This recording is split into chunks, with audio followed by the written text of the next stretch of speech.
বিসমিল্লাহির রহমানির রহিম। আলহামদুলিল্লাহ, আমরা কোরআন তেলাওয়াত শেখার জন্য যে সমস্ত নিয়মকানুনগুলো জানা লাগে সেগুলোর প্রায় শেষের দিকে চলে আসছি। তা আমাদের আলোচনা চলছিল ওয়াকফ সম্পর্কিত। ওয়াকফ মানে হচ্ছে থামা। তো থামার জন্য যে চিহ্নগুলো ব্যবহার হয় কোরআন শরীফের মধ্যে, যে তিলাওয়াত করতে গিয়ে কোন জায়গায় থামবো কোন জায়গায় থামবো না, এগুলো কিন্তু আমাদের বুঝতে হয় চিহ্ন দেখে। তো যেই চিহ্নগুলো ব্যবহার হয় কোরআনের মধ্যে, তো সেই চিহ্নগুলো নিয়ে আজকে আমরা আলোচনা করব।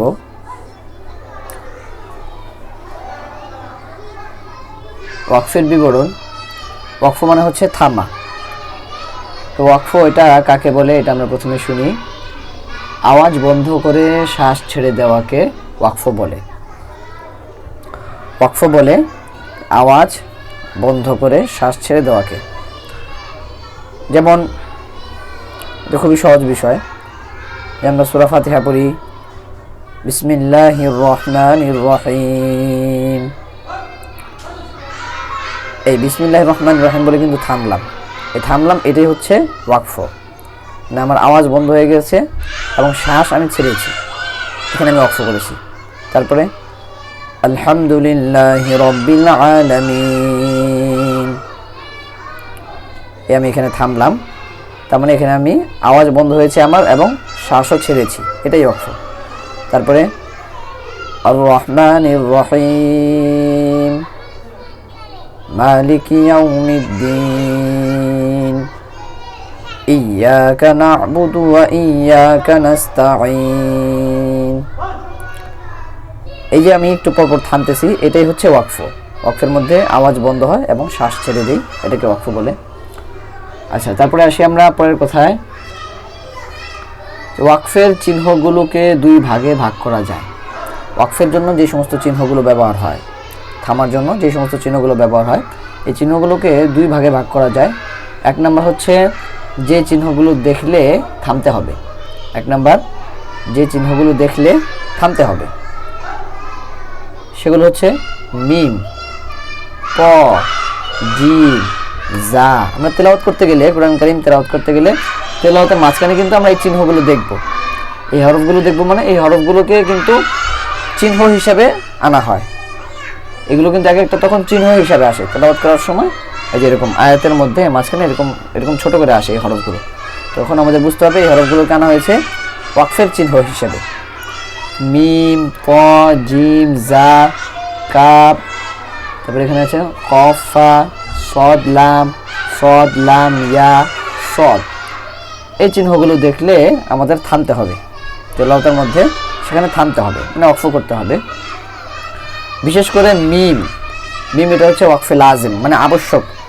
মিম দেখলে তেলাওয়াতের মাঝে এরকম ছোট মিম আসলে সেখানে অবশ্যই থামতে হবে। একটা হচ্ছে যে যদি এরকম হরফের উপরে থাকে, হরফের উপরে যদি থাকে তখন সেটা গুন্নার জন্য মিম আনা হয়। সেটা তো আমরা আগে আলোচনা করেছি, সেটা দেখলে আমরা বুঝবো যে তখন থাকে হরফের উপরে, তো সেটা আসে হলো গুন্নার জন্য। কিন্তু যদি এরকম মাঝখানে আসে, দুইটা শব্দের মাঝখানে যদি ছোট করে মিম আসে, তাহলে তখন কিন্তু এটা ওয়াকফের চিহ্ন হিসেবে সেই মিমটা এসেছে, এটা আমাদের বুঝতে হবে, তো সেখানে আমাদের থামতে হবে। মিম হচ্ছে ওয়াকফে লাজিম, মানে আবশ্যক, সেখানে থামা আবশ্যক। তারপরে ত, জিম এগুলোর মধ্যেও থামতে হয়, এবং বাকিগুলো যেগুলো আছে এগুলোর মধ্যেও থামাই ভালো, থামা উত্তম। তবে এগুলোর মধ্যে না থামলেও বড় ধরনের কোনো সমস্যা নেই, কিন্তু মিমের মধ্যে অবশ্যই আমাদের থামতে হবে, এটা মনে রাখতে হবে। যেমন মাঝখানে যেই হরফগুলো চিহ্ন হিসেবে আসে তা একটা উদাহরণ এখানে লিখেছি, ওয়ালা আজরুল আখিরাতি আকবার। আকবার, এখানে কিন্তু থামতে হবে, র এর উপর পেশ, তারপরে আছে যে মিম, ওয়াকফে লাজিম। মিম ওয়াকফে লাজিম, থামার চিহ্ন মিম, অতএব এখানে অবশ্যই থামতে হবে। আবার বলি, ওয়ালা আজরুল আখিরাতি আকবার, থামতে হবে এখানে, তারপরে থেকে আবার শুরু করতে হবে। লাউ কানু ইয়ালামুন,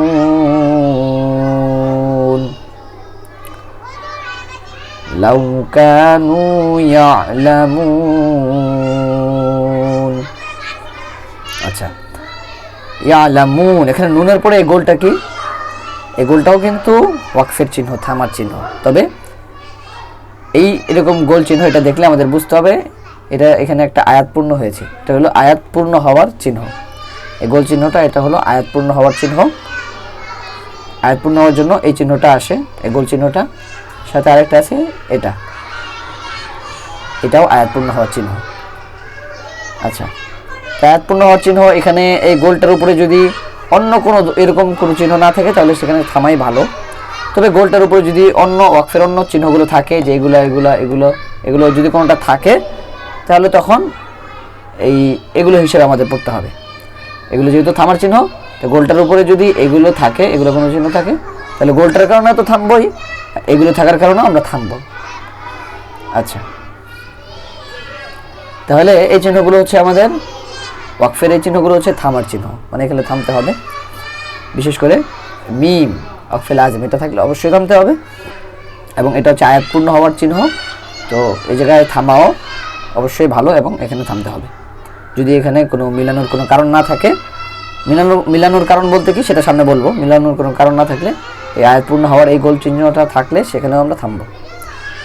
আচ্ছা, তো আগে বলেছিলাম যে ওয়াকফের চিহ্নগুলো দুই ভাগে ভাগ করা যায়। একটা হচ্ছে যে চিহ্নগুলো দেখলে থামতে হবে, সেগুলো হচ্ছে এগুলো। তারপর দ্বিতীয় হচ্ছে যে চিহ্নগুলো দেখলে থামা যাবে না, বরং মিলিয়ে পড়তে হবে।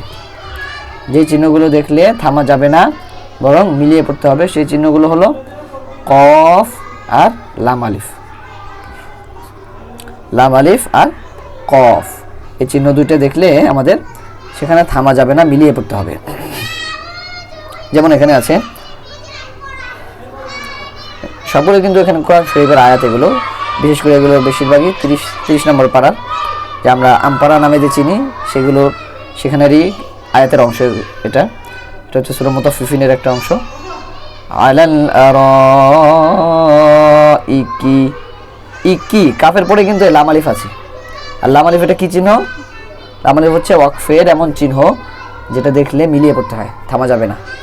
তাহলে আমরা মিলিয়ে পড়বো এখানে, আলাল আরাইকি ইয়ানজুরুন, আলাল আরাইকি ইয়ানজুরুন, মিলিয়ে পড়তে হবে। লাম আলিফ বা কফ থাকলে তখন মিলিয়ে পড়তে হবে। আর এটা তো হচ্ছে আয়াতপূর্ণ হওয়ার চিহ্ন, এটা আগে বলেছি, গোলটা হলো আয়াতপূর্ণ হওয়ার চিহ্ন। আচ্ছা, তাহলে এই গোলটা যদি ফাঁকা থাকে, খালি থাকে, তাহলে এখানে আমরা থামবো। আয়াতপূর্ণ হওয়ার চিহ্ন যেহেতু অবশ্যই থামবো। কিন্তু এই গোলটার উপরে যদি আবার এই লাম আলিফ থাকে, এই গোল চিহ্নের যদি উপরে লাম আলিফ থাকে, তাহলে তখন কিন্তু মিলিয়েও পড়া যায়, থামাও যায়। কারণ লাম আলিফ চিহ্নটা কিসের? মিলিয়ে পড়া।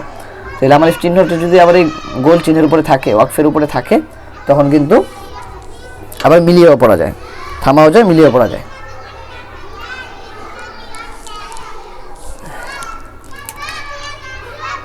যেমন আমরা এখানে দেখি, এই যে ওয়াকফের যে চিহ্ন, ওয়াকফ আয়াতপূর্ণ হওয়ার চিহ্ন, এই গোল চিহ্নের উপরে কিন্তু লাম আলিফ আছে।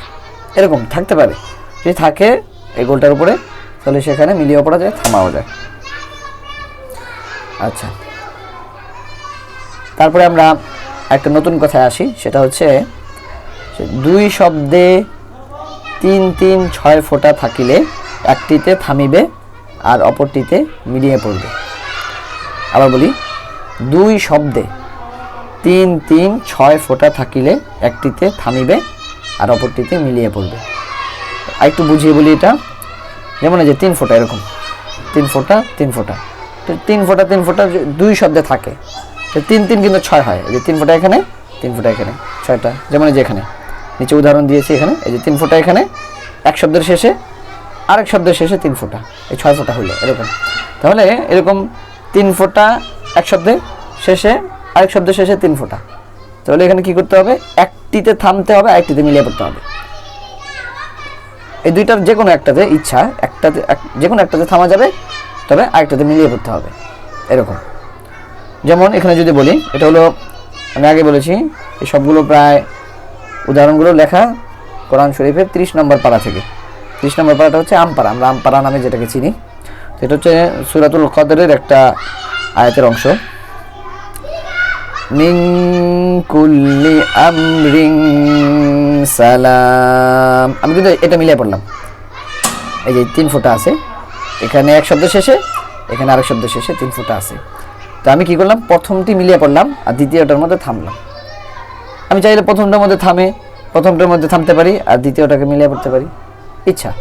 আবার বলি, মিন কুল্লি আমরিন সালাম। আমি এই দ্বিতীয়টার মধ্যে থামলাম, প্রথমটাকে মিলিয়ে পড়লাম। তাহলে এরকম 3 ফোঁটা, 3 3 6টা ফোঁটা যদি থাকে, তাহলে সেখানে একটাতে থামতে হবে, একটাতে মিলিয়ে পড়তে হবে। এই যে এখানে আমরা প্রথমটাতে থামলাম আর দ্বিতীয়টাতে মিলিয়ে পড়লাম। এখানে আরেকটা লক্ষণীয় বিষয় হচ্ছে, যেখানে কিন্তু চিহ্ন আছে, একাধিক চিহ্ন। প্রথমটা হচ্ছে আয়াতপূর্ণ হওয়ার চিহ্ন গোল, তার উপরে হচ্ছে লাম আলিফ, তার উপরে কিন্তু 3 ফোঁটা, তার মানে এখানে 3টা চিহ্ন আছে। আচ্ছা, তা এখানেও কিন্তু একাধিক চিহ্ন, 2টা চিহ্ন আছে। একটা হচ্ছে এই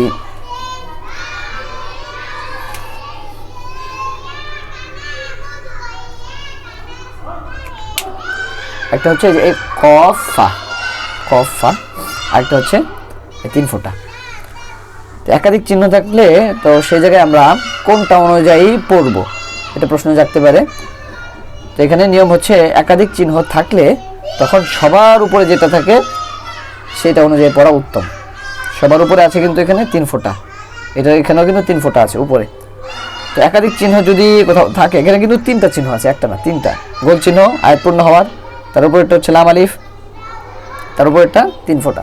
তো একাধিক চিহ্ন থাকলে সবার উপরে যেটা থাকে সেটা অনুযায়ী পড়া উত্তম। এই হচ্ছে ওয়াকফের চিহ্নগুলো এখানে আমরা দেখলাম। তো আর অল্প 2-1টা বিষয় বাকি আছে, তো সেগুলো ইনশাল্লাহ পরে বলবো।